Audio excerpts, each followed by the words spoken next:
So today I'm balancing a fairly large impeller. In this case, I went ahead and pre-balanced the shaft. It took quite a bit of weight to balance this because it has multiple keys that aren't filled. So I had that about 50 grams. Another key over here, small one, but it still matters. All I'm going to do now is just spin this up. You see on the screen over here that we're just getting a reading. Get up to 600 RPM, take that reading. Got that now. I've already got some measurements kind of preset here, but I'll show you what I did. Basically, we've got the radius set for the outer edge, basically, of this impeller. The offset right now, I went ahead and set my static planes because the left plane and right plane were pretty similar. I'll just show you fresh. Go back to 0 here. Left side showing 45, right side showing 39. When you mix those two together, you've got 69. And if I'm trying to remove weight, notice that all three of these are basically in the same plane at 206, 207. So I know that there's one spot that I can fix most of this unbalance. So what I'm going to do is I'm going to press this left static plane button right here.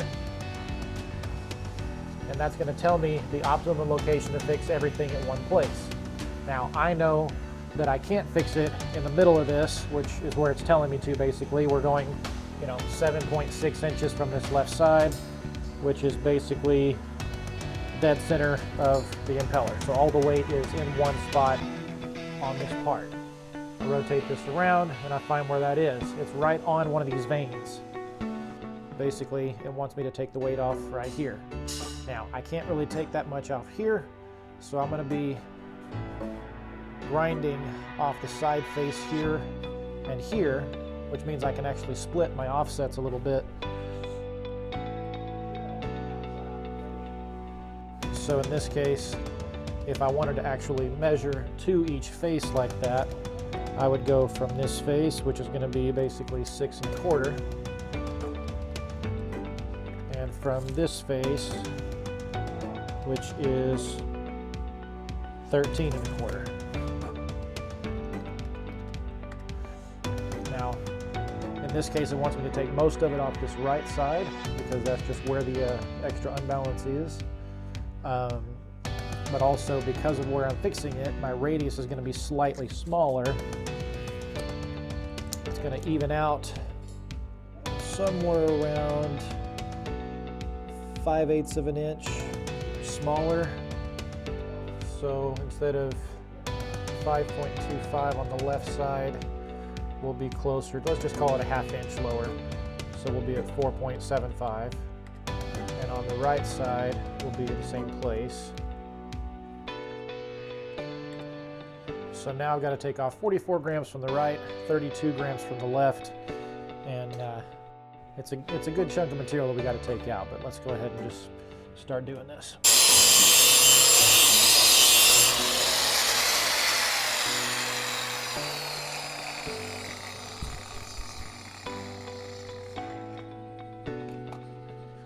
All right, just to give us an idea after that much grinding, just to see how much we've taken off, I'm just going to go ahead and take another reading real quick.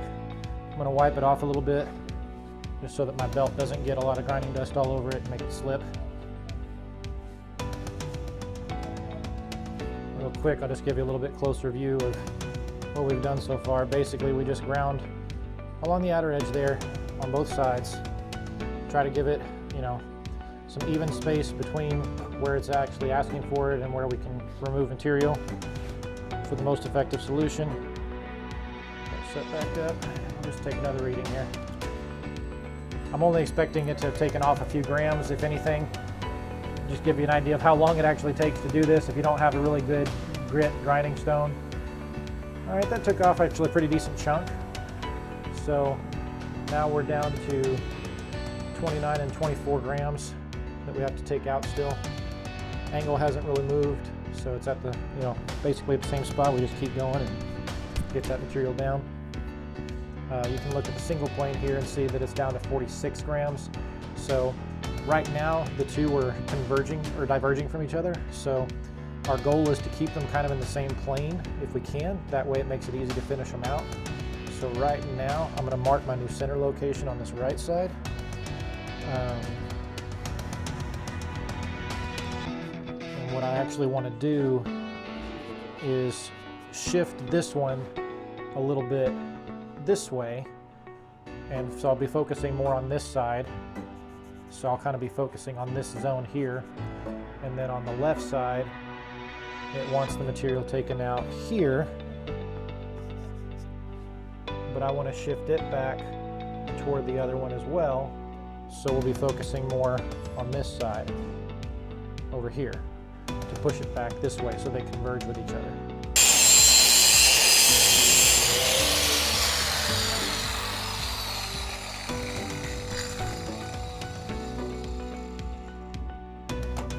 Alright, we're getting a bit closer now. So we had the customer asked us if we can do a little bit of grinding and a little bit of drilling just to show the possibilities.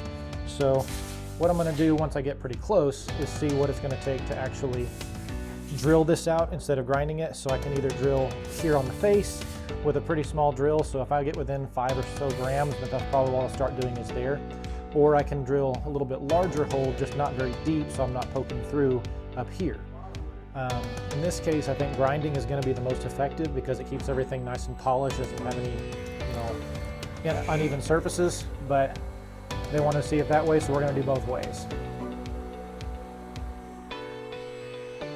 Okay, so we're within 13 on the right. I still need to keep going on the left a little bit.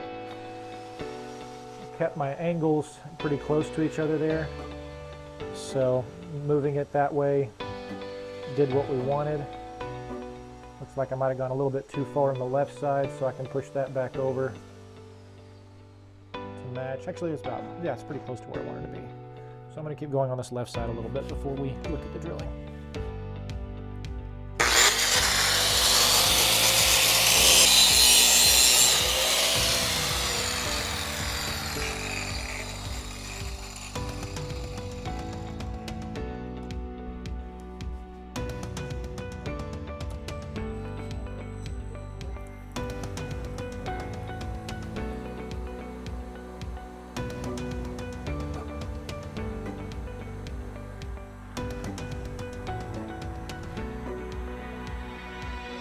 All right, so now we're down to about 13 and 12 grams. So this is where I can start playing with the drilling a little bit if I want to. In this case, I would just go to my left-right correction page, and I'm going to tell it that I'm going to do drilling for both sides, but I want to do axial drilling. So I would go in here to my settings, change both sides to axial, and then I can start playing with it a little bit. So I know I'm going to have to use a fairly small drill if I'm going all the way out to the outer edge. So what I would do in that case is measure this size, which in this case is going to be about 6.5 inches. So I'll go about it's about a 1/2 inch thickness, so we'll take off another 1/4. So we're going about 3 inches from center. So in that case, I would change right radius to 3. Left radius to 3, and now I have the spot where it wants me to drill this hole going this direction. Now I have to tell it the correct offset for this or it won't work. So in this case, I'm starting my drill at about 10 1/4, and this side about 3 1/4. Drilling that, I know I can't use anything over about a 3/8 drill, probably a little bit smaller. We'll just call it a 3/8 for right now. And until my drill setup, I want to do 0.375 for both of these. So it's telling me that if I want to do that, I have to set my drill depth for however deep I want to go. So let's just call it a 1/2 inch. Both of them. Now, drilling 3 1/2 inch deep holes max, it's telling me on both sides that I need to do 3 holes. So basically I just split them between these spots, line it up at each location. It'll turn bright green when it's lined up with each one, and I would drill in from the face right there for that depth. So pretty simple way to do it. In this case, I'm actually not going to do the drilling myself just because I find it a lot easier to do the grinding, especially since I can take off more on this outer edge than I can from the drilling. So I'm just going to keep going with the grinding for now, but that is how you would do that if you wanted to, just setting it up in a machine, drill those holes, put it back on the machine, and you're ready to go.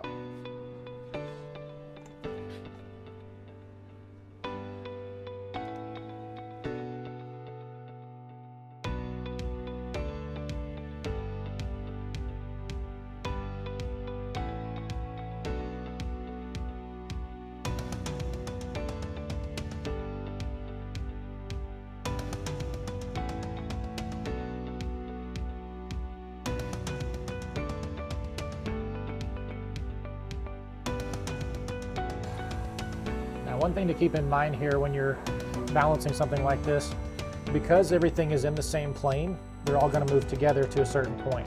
When it starts to diverge, which in this case, this right side, all of a sudden started shifting around quite a bit more, there's two things that I need to do. Number one, I need to make sure I set my offsets back to where they were starting at. Number two, I need to make sure that I'm always going on the outside edge to bring them back to each other, because I don't want to end up with this having a couple condition, because if I ever have to balance this again later, I don't want to have to go back and fix that. So in this case, I'm going to reset my offsets and my radius numbers. So we're back to the 6 1/4 and 13 1/4. My radius numbers are going to be closer to, this was 10 1/2 inch, so we'll go 5.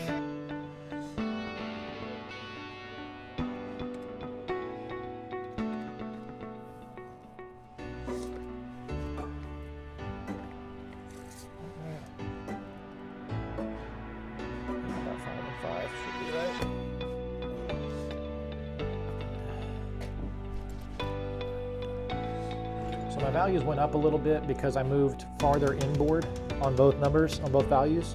Since I'm not correcting out here, but I am at a larger radius, it's technically close to evening out. But now this left side is a little bit higher because I'm farther away from the column than I was before. So once the weight taken off right here, but I need to get it back more in line with this other side. So what I'm going to do is I'm going to cheat a little bit to this side and push it back around so that they line up with each other at the end.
Now I want to point out something here. If you look at the numbers down here in the lower section as opposed to on the dials, this is where your actual unbalance is for the part. The location up here is the amount of unbalance at the offset and radius and everything that you've selected. So right now, if I were to set our tolerance for a G6.3 spec, we're already in tolerance. Now most impellers are going to be balanced to a 6.3. There are some that go to G2.5, there's some that go to G1. Those are very tight spec parts. In this case, I'm trying to get down to G2.5 just to show the possibilities, but most of the time this part would already be in spec. So set this back to G2.5, recalculate. Now I've got to get down within basically half a gram to be in spec. So I'm going to try to finish this out.